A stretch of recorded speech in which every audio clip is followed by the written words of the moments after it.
ദൈവനാമത്തിന് മഹത്വമുണ്ടാകട്ടെ.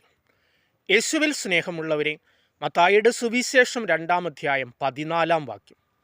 അവൻ ഉണർന്ന് ശിശുവിനെയും അമ്മയെയും കൂട്ടി രാത്രി തന്നെ ഈജിപ്തിലേക്ക് പലായനം ചെയ്തു. ഹല്ലേലൂയ. സ്നേഹമുള്ളവരെ, ദൂതൻ സ്വപ്നത്തിലെ അരുളപ്പാടനുസരിച്ച് ഔസേപ്പ് എഴുന്നേറ്റ് ശിശുവിനെയും അമ്മയെയും കൂട്ടി രാത്രി തന്നെ ഈജിപ്തിലേക്ക് പലായനം ചെയ്യുകയാണ്.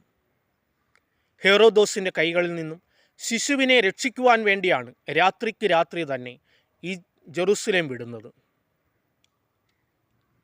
ഉണ്ണി ഈശോയ്ക്ക് വേണ്ടി മാതാപിതാക്കൾ സഹിക്കുന്ന കഷ്ടപ്പാടുകൾ.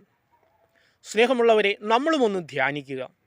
നമ്മുടെ മക്കൾക്ക് വേണ്ടി മാതാപിതാക്കളായ നാം അവരുടെ വളർച്ചയുടെ ഓരോ ഘട്ടത്തിലും അനുഭവിക്കുന്ന കഷ്ടപ്പാടുകളും ദുരിതങ്ങളും എല്ലാം ദൈവിക പദ്ധതിയുടെ ഭാഗമാണെന്ന് മനസ്സിലാക്കിക്കൊണ്ട് സന്തോഷത്തോടെ അതിനെ ഏറ്റെടുക്കുവാനായിട്ട് നമുക്ക് സാധിച്ചാൽ നമ്മൾ നമ്മുടെ ജീവിതത്തിൽ വിജയിക്കുക തന്നെ ചെയ്യും.